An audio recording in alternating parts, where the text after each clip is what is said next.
Buenos días, buenas tardes, buenas noches a todos los que nos observan en nuestra página de Adictos a la Medicina. El día de hoy vamos a tratar un tema del curso de Fisiología Humana titulado Los principios generales de la función gastrointestinal. Empecemos. Como sabemos, el aparato digestivo nos va a proveer líquidos, vitaminas y nutrientes a nosotros, a los seres humanos. Pero para que el aparato digestivo cumpla estas funciones, tiene que cumplir o tiene que realizar diferentes funciones, ¿no? Por ejemplo, tiene que haber el tránsito de alimentos, tiene que realizar la secreción de los jugos digestivos y la digestión de alimentos, la absorción, la circulación de la sangre por las vísceras y el control de todas esas funciones a través del sistema nervioso o el sistema hormonal. Entonces, básicamente, todo esto es lo que vamos a ver alrededor del video, ¿ok? Entonces empezamos. La anatomía fisiológica de la pared gastrointestinal.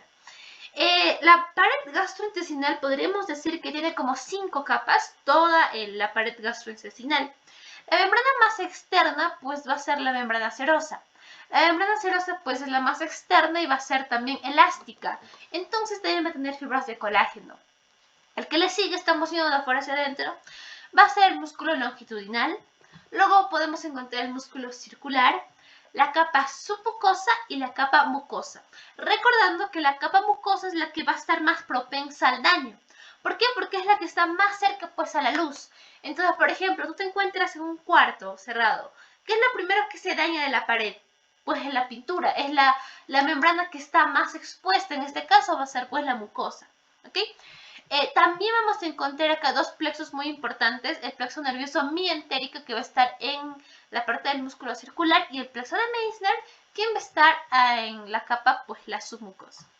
Sabiendo eso, pasamos acá, tenemos un pequeño esquema, lo que vemos aquí va a ser una parte del tubo gastrointestinal y como decíamos, ¿no? Pues las capas musculares la tiene dos, una circular que va a estar rodeando al aparato o al tubo gastrointestinal y un músculo longitudinal que pues va a estar, como su propio nombre dice, ¿no? De manera longitudinal, así como lo vemos.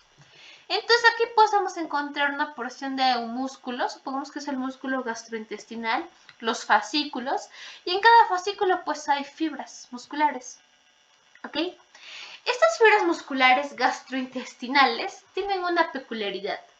Pasa que van a estar conectadas, o sea, van a tener uniones intercelulares en hendidura, algo similar al músculo cardíaco, ¿ok? El músculo cardíaco, pues entre célula y célula hay uniones intercelulares en hendidura. ¿Y qué hacen esas células, esas uniones intercelulares en hendidura? Pues hacían que la conexión eléctrica pase rápidamente. Lo mismo pasa en el músculo gastrointestinal, ¿ok? Y por ende, pues actuaría como un cincito. ¿Qué es un cincito? El cincito, pues, es varias células que se conectan y que permite que la señal eléctrica viaje con rapidez, como un sistema, ¿ok? Entonces, así actúa lo que vendría a ser el músculo gastrointestinal. Aparte, debemos resaltar también que las señales eléctricas viajan muy rápido del músculo circular al músculo longitudinal, ya que no existe una gran barrera, se puede decir que lo impide. Por ende, si se excita el músculo circular, también se va a excitar el músculo longitudinal. Ahora, vamos a hablar de la actividad eléctrica del músculo liso gastrointestinal, ¿ok? Entonces, ¿cuándo se va a excitar este músculo liso? Pues se va a excitar por actividad eléctrica intrínseca, lenta y casi continua. Existen dos ondas en el músculo gastrointestinal. Tenemos las ondas lentas y tenemos las espigas. ¿Okay? Entonces aquí vemos pues lo que vendrían a ser las ondas lentas. Las ondas lentas se dan alrededor de, bueno, se va a producir, ¿no? De 5 a 10 milivoltios y a una frecuencia de 3 a 12 por minuto. Puede ser 3, pues, ¿no? En la parte del estómago, o 12 incluso puede llegar en el duodeno, o de 8 a 9, por ejemplo, en la parte final del ilio. ¿Ok? Entonces, como sabemos, en todo el tubo digestivo van a existir contracciones. Por ejemplo, aquí vemos la contracción del esófago, del estómago. Lo peculiar es que estas contracciones son rítmicas. ¿Y quién controla que estas contracciones sean rítmicas? Pues lo va a controlar las ondas lentas. ¿Ok? Por ende se dice que las ondas lentas son cambios ondulantes y lentos del potencial de membrana en reposo. Son cambios lentos. Okay, esos no producen la contracción, sino me regulan la contracción, que sea rítmica. El origen. ¿Cómo se originó? ¿De dónde vienen esas ondas lentas? Pues se crea, no hay algo encajado, se cree que se da por la relación de las células musculares lisas y de las células intersticiales de Cajal. ¿Okay? Las células intersticiales de Cajal pues actúan como marcapasos para fibras musculares lisas. Marcapasos, esto hemos escuchado en el corazón. ¿Qué era un marcapaso? Que producía la señal eléctrica. Pues lo mismo pasa con las células de Cajal en el músculo gastrointestinal. ¿Y por qué se da esto? ¿Por qué me produce señal eléctrica? Porque existen cambios cíclicos en su potencial de membrana.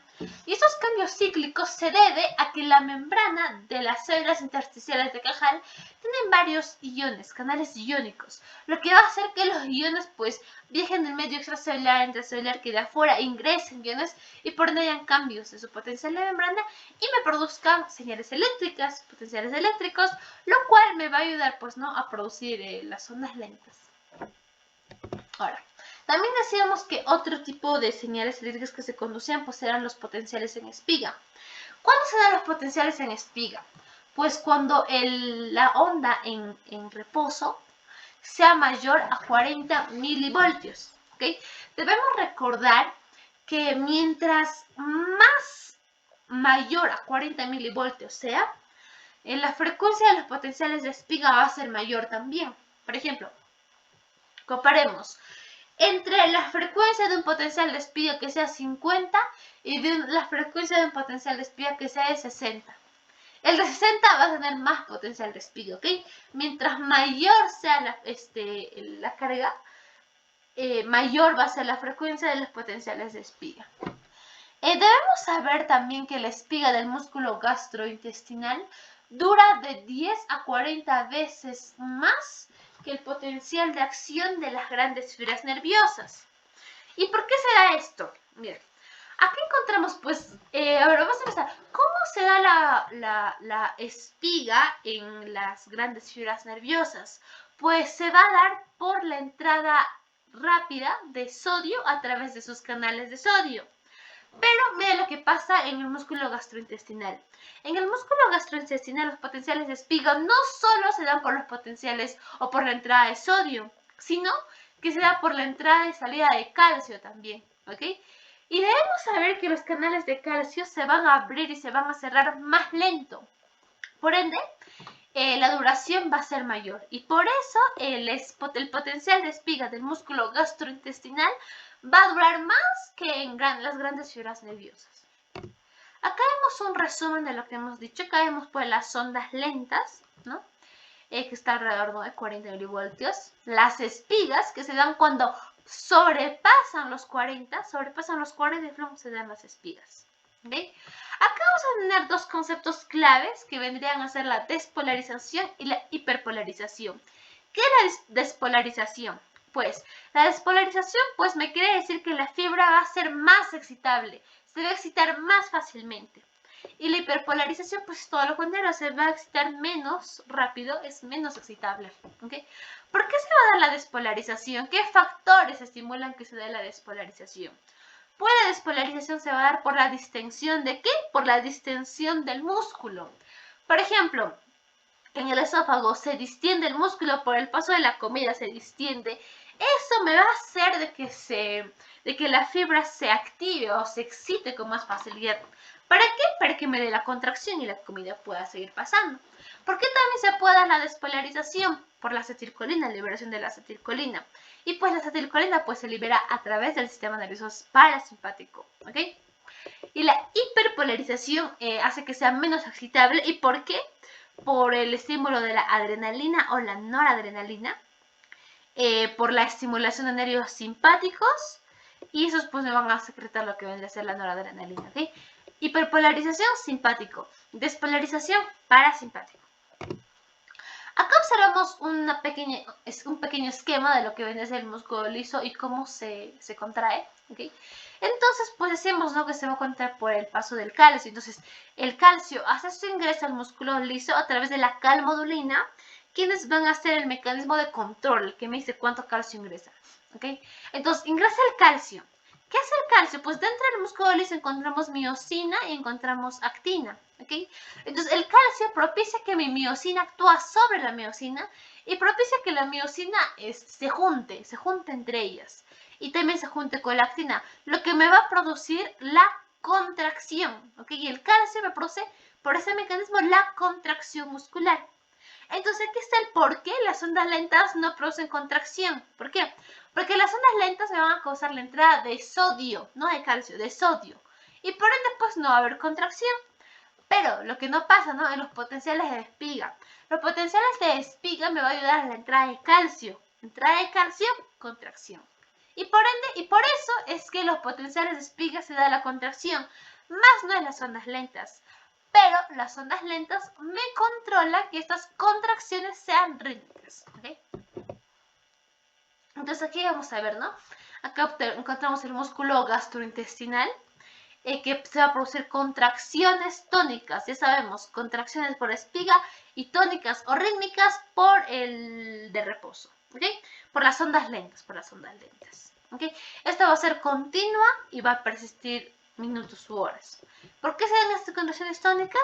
Por los potenciales de espiga repetidos y continuos, recordando que mayor frecuencia, mayor grado de contracción. ¿Por qué también se puede dar la contracción tónica? Por la acción de hormonas o factores que van a inducir que la despolarización parcial o continua del músculo liso, o también se puede dar por la entrada continua de iones de calcio, como lo explicábamos, ¿no? En la anterior diapositiva. Ahora, ya sabemos qué contracciones serán, qué potenciales de acción se dan. Pero ahora vamos a ver cómo se van a controlar, cuándo estos se van a soltar, cuándo no, ¿ok? Entonces, el control nervioso de la función gastrointestinal. El tubo digestivo tiene un sistema nervioso propio, que se le va a llamar el sistema nervioso entérico, ¿ok? Es el sistema del tubo digestivo y pues me va a controlar los movimientos y las secreciones gastrointestinales. Este sistema entérico pues se va a dar por la relación, o se da, ¿no? La relación de lo que vendría a ser el plexo mientérico y el plexo submucoso. El plexo mientérico también se le conoce como el de Auerbach y el submucoso de Meissner. ¿Okay? El plexo mientérico, decimos que está en la capa muscular circular, me va a controlar el movimiento. Y el plexo submucoso pues se va a encargar de la secreción y el flujo sanguíneo local. ¿Okay? La relación de eso pues va a consistir en lo que vendría a ser el sistema nervioso entérico. También adicional a esto vamos a encontrar quién los conecta a ambos, el simpático y el parasimpático. ¿Okay? Esos me controlan y su estimulación de ambos me puede activar o me puede inhibir la función gastrointestinal. Ahora, también pues acá vemos lo que vendrían a ser neuronas sensitivas, ¿no?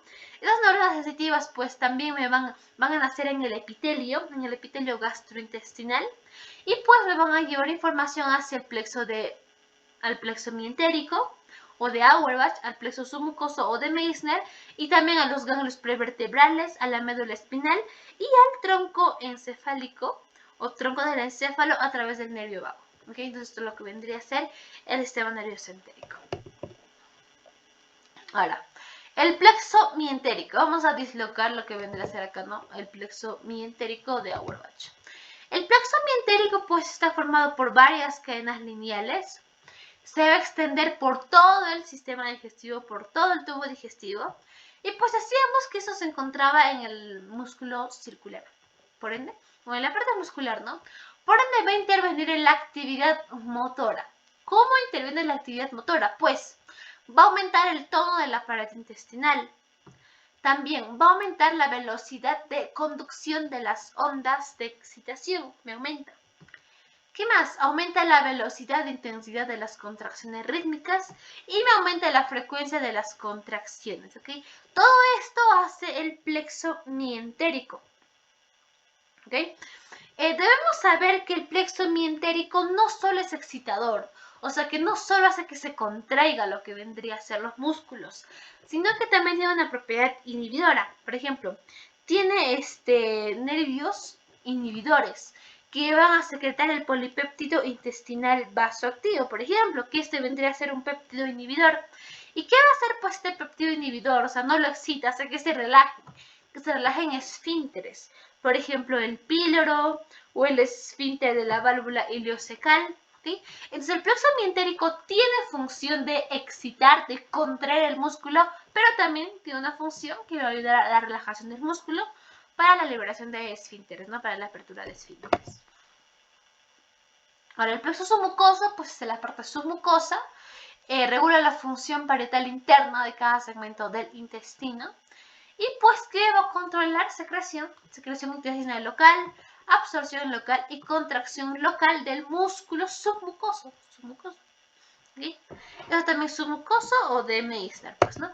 Ahora, esas neuronas entéricas del sistema nervioso entérico me van a liberar distintos neurotransmisores. Por ejemplo, me pueden liberar la acetilcolina. ¿Qué va a hacer la acetilcolina? Me va a estimular la actividad gastrointestinal. Le pueden liberar la sustancia P. Le pueden liberar la noradrenalina, que va a inhibir la actividad gastrointestinal. ¿Ok? Esos son antagónicos, se les puede decir, ¿no? Este hace que no se contraigan los músculos, este hace que sí se contraigan los músculos. También podemos encontrar el polipéptido intestinal vasoactivo, la somatostatina, el trifosfato de adenosina, la leucefalina, la serotonina, la metancefalina, dopamina, bambecina y colecistocina. ¿Okay? Son unos neurotransmisores que pueden liberar pues, las neuronas entéricas. Ahora, también va a tener lo que vendría a ser una inervación parasimpática. Esta inervación parasimpática va a... su función principal, pues se le puede decir, ¿no?, que incrementa la función del sistema nervioso entérico. Entonces se va a dividir en dos partes. O sea, se puede dar una parte craneal y una parte sacro. ¿Okay?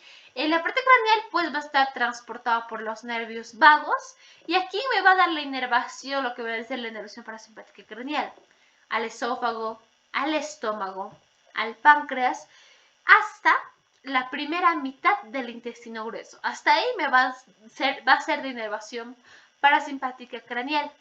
Y inervación parasimpática sacro, pues esto se origina en la segunda, tercera y cuarto sacro. Y va a estar transportado por nervios pélvicos, acá por nervios vagos. Y desde donde va a estar es donde se quedó, ¿no? Desde la segunda mitad del intestino grueso hasta donde termina todo el sistema digestivo hasta el ano. Adicional a esto, también en la inervación parasimpática van a haber neuronas postganglionares. Esto pues se va a encontrar en el plexo mientérico y submucoso. ¿Y qué va a hacer? Me va a potenciar las funciones gastrointestinales. ¿Ok? Eso era la inervación o la estimulación parasimpática que me incrementaba la función del sistema nervioso entérico. Ahora vamos a hablar de la estimulación simpática.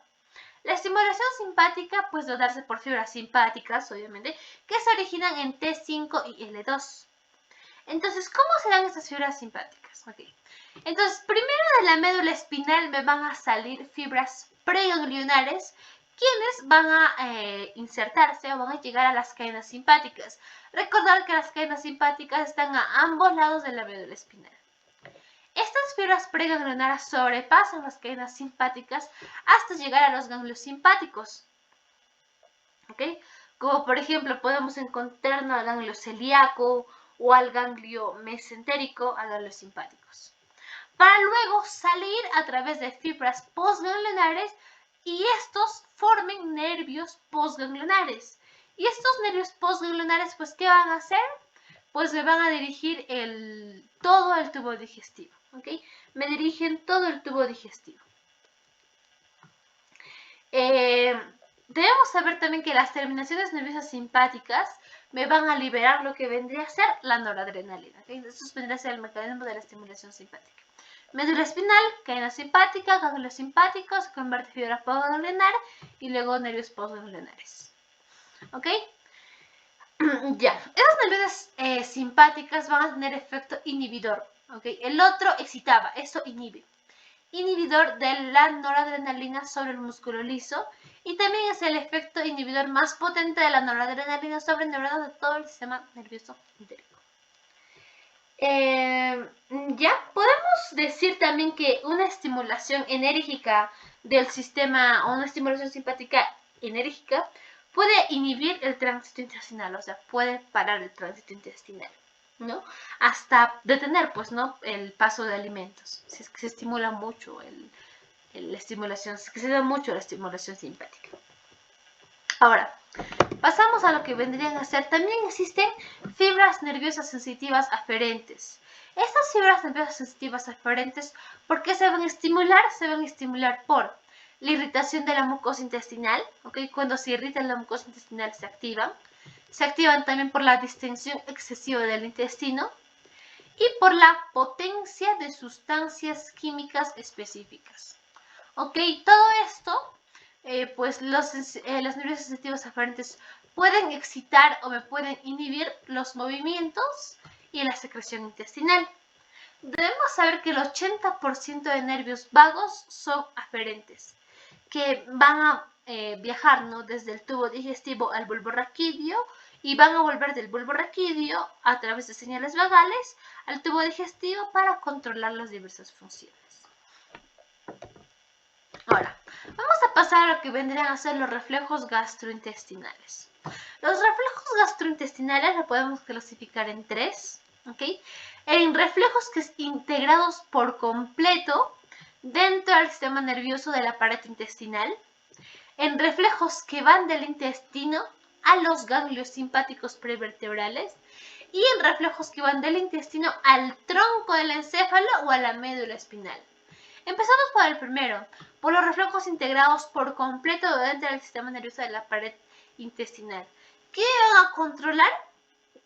Pues estos van a controlar la secreción digestiva, el peristaltismo, que es el movimiento de contracción del estómago, y las contracciones de mezcla. ¿Okay? Esto es lo que me controla los reflejos integrados por completo dentro del sistema nervioso de la pared intestinal. Ahora, los reflejos que van del intestino a los ganglios simpáticos prevertebrales. Debemos saber, ¿no?, que estos reflejos van del intestino, como su propio nombre dice, a los ganglios simpáticos prevertebrales y estos van a volver al tubo digestivo. ¿Okay? Estos generalmente son los reflejos de larga distancia. Por ejemplo, el reflejo gastrocólico, que este reflejo pues es del estómago y pues va a inducir, ¿qué cosa? La evacuación del colon gastrocólico. También tenemos el reflejo enterogástrico, que es el reflejo del colon y del intestino delgado enterointestino, y que me van a inhibir, ¿qué cosa? La motilidad y la secreción gástrica. ¿Okay? Reflejo enterogástrico del intestino delgado del colon y que me inhiben la motilidad y secreción gástrica. Y el reflejo cólico ileal, que va a ser pues no del colon y que me va a inhibir, me inhiben el vaciamiento del contenido del ileón y del colon. Ahora tenemos otros reflejos que vendrían a ser reflejos que van del intestino al tronco del encéfalo a la médula espinal y también vuelven pues al tubo digestivo. ¿Ok? Aquí encontramos algunos reflejos originados, por ejemplo, en el estómago y en el duodeno, que van a ir al tronco encefálico y van a volver, esos reflejos van al tronco encefálico y vuelven a través de los nervios vagos. ¿Para qué? Para controlar la actividad motora y secretora. Tenemos los reflejos dolorosos, ¿en qué consisten los reflejos dolorosos? Que inhiben totalmente, pues, el aparato digestivo, ¿ok? Porque cuando estás con dolor no comes, no te da hambre, no comes. Estos reflejos dolorosos, pues, van a inhibir lo que vendría a ser todo la actividad del aparato digestivo. Y los reflejos de defecación, ¿no? Que sabemos que estos reflejos de defecación, pues, van a ir del colon al recto, a la médula espinal, y que van a producir contracciones para que de la defecación. Ahora, vamos a hablar del control hormonal de la motilidad gastrointestinal. ¿Qué hormonas intervienen para que se dé la motilidad? Debemos saber, pero principalmente, que los efectos de las hormonas en la motilidad van a ser menos determinantes que los efectos secretorios. ¿Ok? O sea, que mayormente van a ejercer efectos secretorios. Entonces, empezamos con la gastrina. La gastrina, ¿quién lo secreta? Lo secretan las células G. ¿En dónde? En el antro, en el duodeno y en el yeyuno. ¿Ok? ¿Qué estímulo tiene que darse para que se secrete la gastrina? ¿Cuándo secreta tu cuerpo la gastrina? 1. Cuando se da la ingestión de alimentos. Se da la ingestión de alimentos, se va a secretar la gastrina. Otro, cuando se da la distensión del estómago. tu estómago se distiende, me va a secretar gastrina. Otro, cuando tú consumes productos proteicos, se libera la gastrina. Y también para el péptido liberador de la gastrina, el propio nombre dice, ¿no? ¿Ok? Y pues el péptido liberador pues de la gastrina se secreta, ¿no? Por nervios de la mucosa gástrica durante la estimulación vagal. Ahora, ¿qué me hace la gastrina? Me va a estimular la secreción del ácido gástrico y también el crecimiento mucoso. ¿Okay? Entonces, esto generalmente pues es la secreción del ácido gástrico. Ahora, otra hormona que tenemos es la colecistocinina. La colecistocinina se va a secretar por las células I del duodeno, yeyuno y el ilion. ¿Qué tiene que pasar en tu cuerpo para que las células sí lo secreten? Pues tiene que haber la presencia de ácidos grasos y de monoglicéridos, presencia de grasas y de ácidos, y también de proteínas. ¿Y qué me hace la colecistocinina? Hay grasa. ¿Okay? Entonces, ¿qué va a producir? La contracción de la vesícula biliar. ¿Para qué? Para que elimine estas grasas, contracción de la vesícula biliar, por ende el vaciamiento de la vesícula biliar o liberación de la bilis. También me va a propiciar el crecimiento del páncreas exocrino. ¿Okay? El páncreas exocrino es lo que libera, ¿no? el jugo pancreático al duodeno exocrino. La secreción de la enzima pancreática y la secreción del bicarbonato pancreático. ¿Okay? Por ejemplo, el bicarbonato pancreático pues se va a liberar cuando hay presencia de ácidos. ¿Para qué? Para que amortigue. Y acá pues, ¿qué inhibe? O sea, cuando no se produce colecistocinina, cuando hay vaciado gástrico. ¿Ya? Otro hormona tenemos a la secretina. ¿Por quién es secretada la secretina? Por las células S del duodeno, en el ilion y el yeyuno. ¿Qué se tiene que estimular para que se dé la secreción? Pues el jugo gástrico, o ácidos en general, ¿no? Y grasas. Por esto, pues, se va a secretar la secretina.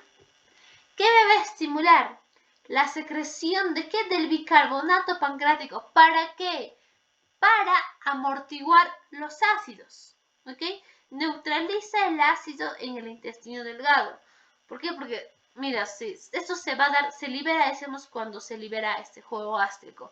Entonces, generalmente, pues el jugo gástrico puede llegar hacia el intestino y ahí es cuando se va a secretar el bicarbonato pancreático. ¿Para qué? Para que lo amortigue. También secreción del bicarbonato biliar, secreción de la pepsina y crecimiento del páncreas exocrino. Todo lo que es para que amortigua. ¿Y qué lo inhibe? Secreción de ácido gástrico. ¿Ok? Secreción de ácido gástrico. El péptido inhibidor gástrico es otra hormona, ¿no? ¿Por quién va a estar liberada? Por las células K del duodeno y del yeyuno. ¿Qué pasa para que se estimule? Pues tiene que haber proteínas, grasas, hidratos de carbono. ¿Y qué hace este péptido inhibidor gástrico? Pues me va a estimular la secreción o la liberación de la insulina. ¿Qué más hace aparte de liberar insulina? Pues me va a reducir la actividad motora del estómago. ¿Ok? Y por ende se dice que reduce, o sea, si es que disminuye la actividad motora del estómago, retrasa el vaciamiento del contenido gástrico. ¿Y qué lo inhibe? La secreción del ácido gástrico. Y por último, otra hormona, vamos a encontrar la motilina, que cuando se libera, secretada por las células M del duodeno y del yeyuno, se libera la presencia de grasas, ácidos y también por el estímulo de nervios. ¿Y qué me estimula? La motilidad gástrica y la motilidad intestinal. Esas vendrían a ser pues algunas de las hormonas, ¿no? Que se liberan para la motilidad gastrointestinal. Ahora vamos a pasar a los tipos funcionales del movimiento del tubo digestivo. ¿Qué movimientos hay? Existen dos movimientos en todo el tubo digestivo. Movimientos de propulsión y movimientos de mezcla. Los movimientos de propulsión, ¿qué van a producir? Me producen el desplazamiento de alimentos a lo largo de este. Por ejemplo, el peristaltismo. El movimiento de mezcla pues no hace que aumente, no que se desplace, sino que se mantiene el contenido intestinal mezclado. A ver, vamos a hablar de lo que vendría a ser el peristaltismo. El peristaltismo es una propiedad de estructuras tubulares de músculo liso. ¿En qué consiste el peristaltismo? Pues es un estímulo, ¿no? Que hace, por ejemplo, cuando tú agarras con 2 dedos, imagínate que estás agarrando una manguera con 2 dedos. y eso lo desplaza hacia un mismo lado. Ese movimiento similar se da en el tubo digestivo y eso se le conoce como peristaltismo. ¿Ok? ¿Cuándo se va a dar el peristaltismo? Uno, cuando hay la distensión del tubo digestivo, o sea, está pasando comida, flum, se distiende el tubo digestivo. ¿Qué hace? Que se dé el peristaltismo. ¿Para qué? Para que siga avanzando tu comida. Otro, irritación química o física del revestimiento epitelial interno, lo mismo, va a ser de que se dé el peristaltismo. Y las señales nerviosas parasimpáticas que también hacen que se dé el peristaltismo. Entonces, acá vemos, por ejemplo, ¿no?, el efecto más clásico de la distensión. Se da una distensión del tubo digestivo por la comida. ¿Esto qué hace? Me va a estimular al sistema nervioso entérico. ¿Y qué va a hacer el sistema nervioso entérico? Va a mandar señales para que se dé la contracción a través de un anillo de contracción. Este anillo de contracción generalmente se da de 2 a 3 centímetros desde la distensión. ¿Okay? Para el peristaltismo, pues es muy importante el plexo mientérico. Eso decíamos que controla los movimientos. ¿Okay? Por ende, el plexo mientérico es muy importante para que se dé el peristaltismo. Ok, entonces acá también podemos mencionar lo que vendría a ser la ley del intestino, ¿ok? Que es, vamos a explicarlo brevemente. La ley del intestino, pues, es por qué la comida va de la boca al ano, que generalmente es por el reflejo mientérico más el movimiento peristáltico, lo que hace que el peristaltismo vaya de la boca al ano. Se le conoce como ley del intestino. Ahora, los movimientos de mezcla, los otros movimientos que mencionábamos. Los movimientos de mezcla son contracciones peristálticas que van a producir movimientos de mezcla. Esto pasa o tiene que pasar cuando el contenido intestinal se interrumpe por un esfínter. Si es que el esfínter no lo interrumpe, pues estos movimientos peristálticos avanzarían, haría que la comida avance, pero como está cerrado, pues se da el movimiento de mezcla. Esto pues se da a través de contracciones locales que dan de 5 a 30 segundos y pues se da por movimientos rotativos, no es un solo movimiento. Primero se da acá, por ejemplo, contracción en esta parte, luego aquí, luego aquí, luego aquí, y eso genera un movimiento de mezcla. Ahora, ya sabemos los movimientos, las señales nerviosas, cómo se estimulan. Ahora vamos a hablar de flujo sanguíneo gastrointestinal. Acá vamos a encontrar la circulación esplécnica. ¿Ok? La circulación esplécnica me va a tratar de la circulación que toma el tubo digestivo, ¿ok? Y sus anexos. Esto va a estar conformado por lo que vendría a ser el vaso, el páncreas y el hígado. Y propiamente, pues no el intestino o el tubo digestivo. Entonces, ¿qué pasa? Mira, prestemos atención a esto. Pasa que la circulación del tubo digestivo, del vaso y del páncreas no va de frente a todo el torrente sanguíneo. ¿Por qué? Porque pueden existir bacterias, por ejemplo, del tubo digestivo, y si es que va de frente, pues me va a infectar a todo el cuerpo y me puede producir consecuencias fatales. Entonces el cuerpo es muy inteligente para esto. ¿Qué hace? La circulación del intestino, que está rica en nutrientes, del vaso y del páncreas, van a ingresar al hígado a través de ¿quién? A través de la vena porta. Ingresa a la vena porta, ¿ok? Y cuando ya está en el hígado, en el hígado existen lo que se les conoce como sinusoides hepáticos. Estos sinusoides hepáticos están revestidos por células retículo endoteliales. ¿Y esas células retículo endoteliales qué van a hacer? Van a eliminar bacterias. Y esto puede ser el sistema de control, de seguridad que tiene el cuerpo. Todo el flujo del intestino, del vaso y del páncreas van hacia el hígado y acá pues se va a eliminar las bacterias y luego ya pues no, van a pasar a través de las venas hepáticas a la circulación general. ¿Ya? ¿Quiénes pasan por aquí? Generalmente por aquí pasan elementos hidrosolubles y no grasos. ¿Ok? Esos son los que pasan por esa circulación. Pero los elementos grasos no van a pasar por esta circulación. ¿Ok? No pasan por ese sistema. Sino que estos elementos grasos pasan a los linfáticos intestinales y se dirigen pues en general al torrente sanguíneo. ¿Ok? Y esto vendría a ser pues no cómo funciona la circulación esplécnica. Ahora, vamos a ver la anatomía de la irrigación gastrointestinal. Acá vemos, ¿no?, que todo parte de lo que vendría a ser, pues, de la arteria mesentérica, ¿okay? La arteria mesentérica superior, arteria bueno, acá vemos, ¿no? En general lo que vendría a ser la arteria cólica media, la arteria cólica derecha, la arteria iliocólica, ¿ok? La arteria iliocólica, la arteria cólica media, la arteria cólica derecha, y así, ¿no? Entonces, todo esto se va a ramificar y se distribuye a lo largo de los fascias musculares, hacia vellosidades intestinales y hacia vasos submucosos situados bajo ese epitelio. Ahora, también debemos ver que acá hay otra microcirculación que va a ser de la vellosidad intestinal. Debemos notar aquí que el flujo de aquí va a ser inverso, ¿ok? Va por aquí, como este flujo no se conocido, ¿no? Los riñones, que lo que hace es que haya un intercambio, ¿no? Un intercambio de sustancias, flujo en direcciones opuestas, ¿ok? Entonces lo mismo, ¿no? Se va a dar a través de una arteria, capilares sanguíneos y la vena, ¿ok? Lo mismo. Debemos saber que el flujo sanguíneo va a ser directamente proporcional a la actividad local. Más actividad local, más flujo sanguíneo. Menos actividad local, menos flujo sanguíneo.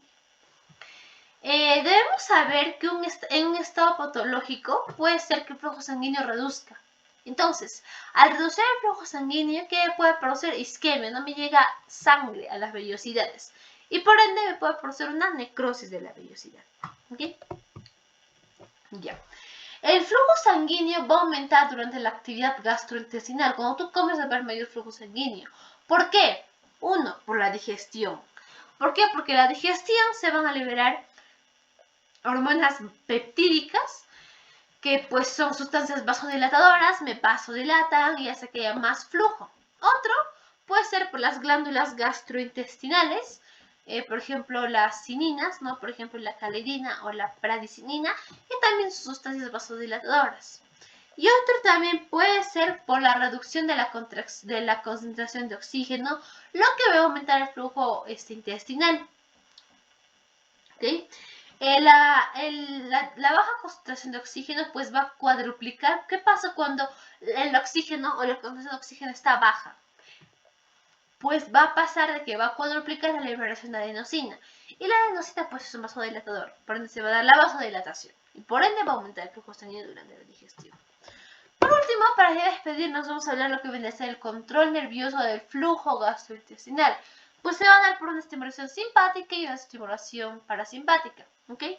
La estimulación simpática pues va a ser principal para el estómago, la parte distal del colon, la parasimpática. En la simpática puede estar en todo el tubo digestivo y que va a provocar vasoconstricción de arteriolas. Y por ende no va a disminuir el flujo sanguíneo.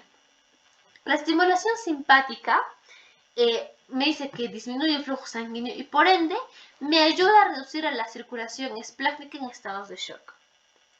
Debemos saber que en estados de shock, lo que tu cuerpo hace es muy inteligente para que no te mueras. Bombea sangre a sitios específicos, a sitios principales, como por ejemplo al cerebro o a los riñones, ¿no? Y del resto pues detiene el flujo sanguíneo. ¿Y quién es importante para esto? Pues el sistema nervioso simpático. Entonces, en el ejercicio y en shock es necesario que se disminuya la irrigación gastrointestinal. ¿Por qué? Porque tu cuerpo requiere sangre, por ejemplo, en shock para tu cerebro. Entonces, ¿cómo hace que se disminuya la irrigación gastrointestinal? Pues a través de la estimulación simpática. La estimulación simpática me produce vasoconstricción y esta estimulación simpática me puede proporcionar hasta 200 a 400 mililitros adicionales de sangre, lo que te permitiría seguir en un estado de shock. Y bueno, eso sería todo. Debemos recordar que la bibliografía que hemos usado fue el Tratado de Fisiología Guyton y Hall de la 13ª edición. Muchas gracias a todos por vernos. Esto es Adictos a la Medicina.